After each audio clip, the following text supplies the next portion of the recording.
சீரியல்களின் full எபிசோடுகளை Sun டிவியில் ஒளிபரப்பான உடனே எக்ஸ்க்ளூசிவாக சன் நெக்ஸ்டில் மட்டும் ஃப்ரீயா பாருங்கள்.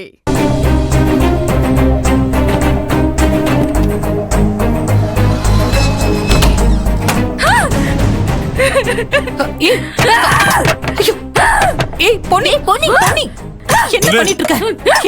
சொல்ல கேளு பொன்னி என்னடி? ஏ பொன்னி பொன்னி பொன்னி என்னாச்சுடி? இப்படி பண்ற? ஒரு முடிவுக்கு வந்துருச்சுமா.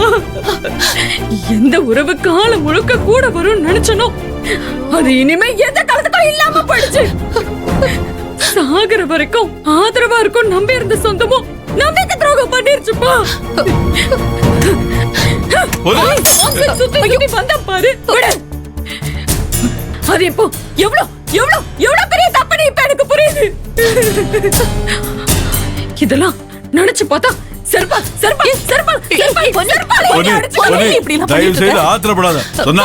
பேசாதீங்க. நீங்க சொன்ன பேச்ச கேட்டு கேட்டுதான் இன்னைக்கு என் பொண்ணு ஜெயிலுக்கு போயிட்டு வந்திருக்கா. இன்னும் எங்க கொண்டு போய் நிறுத்தலான்னு காத்துட்டு இருக்கீங்க. நீங்க பேசவே கூடாது.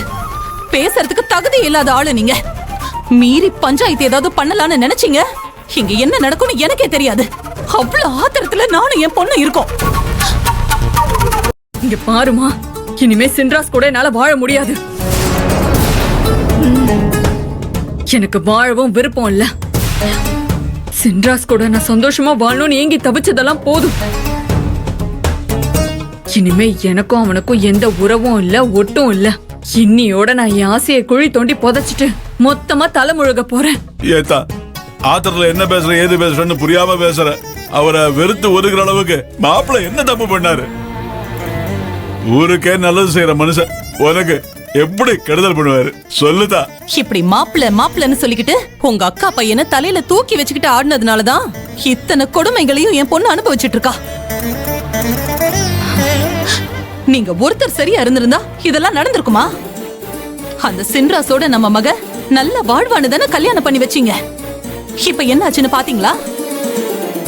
அதான் அவன் கூட வாழவே மாட்டேன்னு இவ நிக்கிறாளே. அதுக்கு காரணம் யாரு? நீங்க தானே.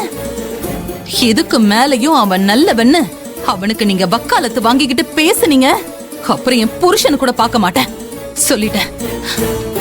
கமலா எல்லாத்தையும் மறந்துட்டு பேசுற. மாப்பிள்ளையும் துளசி நாம தானே வளர்த்த ஆளாக்கினோம். நாம வளர்த்த பிள்ளைங்க அவங்களே நமக்கு துரோகம் செய்வாங்களா? கொஞ்சம் யோசிச்சு பாரு. அப்படி அவங்க துரோகம் பண்ணா நம்ம வளர்த்த வளர்ப்புல தப்புன்னு அர்த்தம். யாரு இல்லன்னா ஒத்துக்கிறேன். சின்ராசையும் துளசியும் பெத்து போட்டுட்டு உங்க அக்காவும் உங்க மாமாவும் போய் சேர்ந்துட்டாங்க. நாம தான் அதுங்க ரெண்டையும் வளர்த்து ஆளாக்கி விட்டோம். சொத்தையும் காப்பந்து பண்ணி கொடுத்தோம். அந்த நன்றி கொஞ்சமாவது அந்த சின்ராசுக்கும் துளசிக்கும் இருக்கா?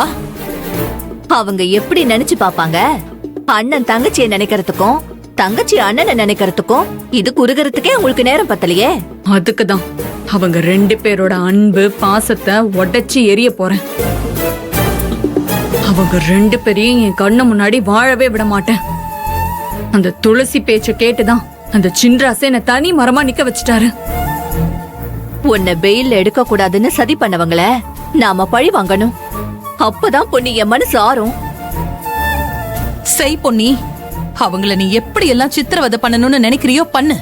உனக்கு நான் துணையா நிக்கிறேன். கமலா பெத்த அம்மா மாதிரியா பேசிக்கிட்டு இருக்க? பொண்ணு கோவப்படும் போது அம்மா கறி புத்திமதி சொல்லி ஆறுதல் படுத்தி ஆசுவாசப்படுத்தணும். அதை விட்டுட்டு எரிய நெருப்புல எண்ணெய் ஊத்துறியா? அப்படிதான் பண்ணுவேன். அந்த சின்ராசு அவன் தங்கச்சிய சந்தோஷமா வாழ வைக்கிறதுக்கு ஏன் பொண்ணு வாழ்க்கைய நாசமாக்குவான்? அத பாத்துக்கிட்டு உங்கள மாதிரி என்னையும் கை கட்டி நிக்க சொல்றீங்களா?